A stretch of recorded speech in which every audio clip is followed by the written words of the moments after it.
What's going on, you rascals? Tobin here with you. Thanks for checking out the channel. Much appreciated. If you guys could subscribe here. Also subscribe to the Tobin and Leroy show, which you guys can watch every single weekday live, 10 a.m. to 2 p.m. Eastern time.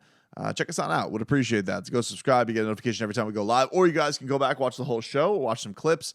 We had Marlins pitcher Jesus Luzardo on the program today. And very much enjoyed speaking with the Marlins southpaw, who's a South Florida kid, Tua believer, enjoying the Hurricanes run and all that stuff. So check that on out. Would appreciate it, everybody.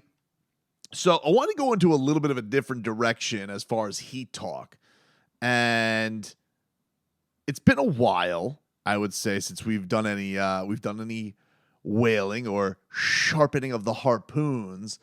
Because I don't even know if I want to refer to this as sharpening the harpoons. It was more like I almost want to like tag a whale. Like I want to take a little, like just a little, a little on the dorsal and just send it off to sea.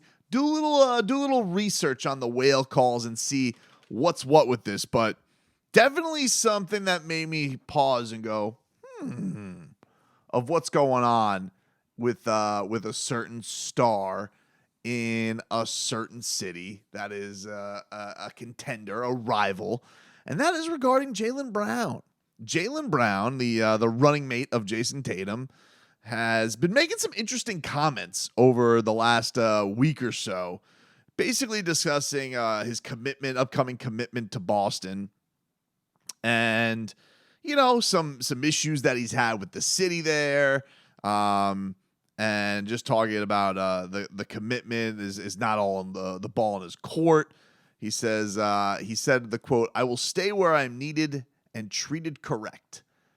So it's just a thing where he was also asked if he enjoys playing with Jason Tatum. He says, "I just enjoy the time that you have now. If it's your whole career, it's your whole career. If it's not, it's not." Some of the greatest players of all time haven't finished with their organization. Michael Jordan retired a Wizard. As much as we like it here, enjoy being here, you see where life takes you, you see how the process goes, and all you do is really focus on what's in front of you right now. To be honest, I don't know or want to answer that question because of the type of stuff that makes Celtics fans speculate and go crazy, especially right now. I'll just say when we get there, we get there. So, yeah, and if I was a Celtics fan and I had this dynamic duo and I was looking at that and I'd be like, geez, all right. That doesn't make me feel great. And Jaylen has been like liking tweets in the past about not being appreciated, always being thrown in trade rumors, things like that. These are things you always wonder about with play. I'm sure Tyler Hero has probably had to wonder this from Heat fans. Dude is literally in every single trade rumor. Now, Tyler has done an interesting thing. I'm not saying what's the right way, what's the wrong way, because they're at different parts of their career. Jalen's going on to his second contract. Tyler wasn't even signed his extension, but Tyler had just been like, don't even address rumors. Don't even think about rumors at that point.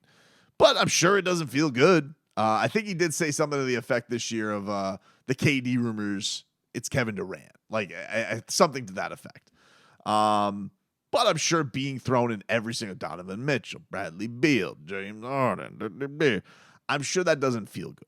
I'm sure that is one of those things that does stick with you. And I think especially a guy even a little bit more established like Jaylen Brown is, why is he always the guy that's seemed to be in rumors? So apparently the last Celtics game, Jaylen Brown just won Eastern Conference Player of the Week. And this he got like a nice ovation his last game. And this is what his response to it was. Jaylen fans gave you a pretty loud ovation in the fourth quarter coming out. In the light of your recent comments about your future here, did that mean a little more? I just come out every day and just do my job. That's all I'm focused on.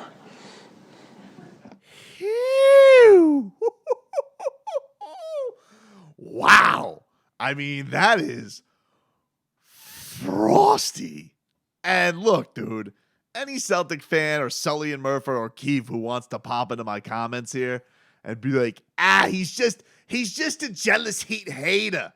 Look, dude, you can say what you want. You can sit and try and spin it how you want. It ain't exactly a free agent destination, Boston, okay? And you guys have picked your prince. You have picked Jason Tatum as that dude. You love Jason Tatum. Even though I got to be honest with you, I watched watching the Celtics last year, and especially in the series against the Heat, I was like more scared of Jaylen Brown than I was of Jason Tatum. Not saying who's better, whatever. I just think that Jaylen Brown, that dude is ignitable. He is really good. And I mean, dude, like hearing that, like, oh, in light of, did it mean any? Just no sell at all. And so you look at that as a guy who's about to be 27 years old.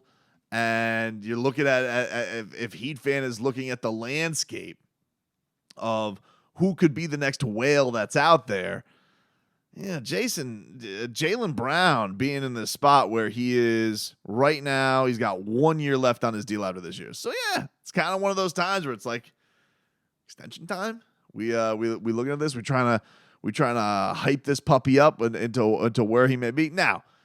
The question is for Jaylen Brown, like, what the hell would the Celtics give up for him? I imagine it would take a haul. I don't even know if it's possible for the Heat to get Jaylen Brown without him making a huge stink. And that being like, I want to go to Miami, and that's the only place I'll sign my extension. There has to be that kind of a power play. Because as far as I don't know how they would even get him without trading Bam Adebayo. I don't even know how that would be a thing. And this is kind of the crossroads the Heat are always at with getting Jaylen Brown. But it is interesting seeing the disgruntledness of a team that is at the top in the Celtics. And I think they probably look at their dynamic duo there of Brown and Tatum and think, oh, we're going to roll this forever, baby. This is going to be a thing. Will it? And I'll tell you another one that kind of piqued my interest this week as we continue to take our whales and tag them and see where things lie. Oh, sad Luka this week. All upset. That was another one that was kind of just like, really? Really, Luka? Because he was downtrodden this week, and they tried the whole Kyrie thing, which I gotta say, look, to Mark Cuban, props to make it. You took a home run cut, Mark, because that is a franchise that also does not get free agents. They do not get the big splash. So I give Mark Cuban credit over these last couple of trade deadlines. He's tried to take some cuts at getting Luka the right partner and getting it, but as what usually is the case when it comes to players. Try is not exactly one that goes over with the superstars. Try is not something that will keep people around. Try is usually it's did it work or did it not work? Like if the Heat, if there are any issues that come up with Jimmy Butler in the summer, and they're like, hey man, we tried, we get you your guy Kyle Lowry. No player wants to hear, oh, you tried and you got me the guy that I wanted. No. They don't take responsibility for that. That's not usually the way that goes. So that was another one where I was like, Luka, out there. That's why you got to get Gogi back. Slovenian pipeline, dude. You gotta build that Slovenian pipeline and have it and have it tight. Because Luka's not coming up for a little bit, but when he does, you're going to want those inroads, dude. You're going to want those inroads, and you're going to want the Slovenian godfather there, El Gogi. Hello, Luka. I hear you're upset with Mark Cuban. Not a big surprise, buddy. Remember when he botched trade? Said, oh, didn't even know you wanted to come to Gogi. I thought, oh, Derek Jones Jr. He knew what he was doing. He tried to screw Andy Ellisberg. And then what happened? Gogi got revenge. Leading playoff scorer that year, Luka. He wouldn't know good player if it hit him in the face. So, either way, I'm just saying, I'm enjoying in the chaos that is waiting for the Heat and their season and to see how this thing goes. A lot of questions still in the air. How does this season pan out? What is going to be the next turn for the Heat? Where do they go from here? I don't know. I don't know what the answer to that is yet because the playoffs haven't happened yet. I imagine if it's an embarrassing exit, I imagine some changes are going to happen, some big changes for the Heat.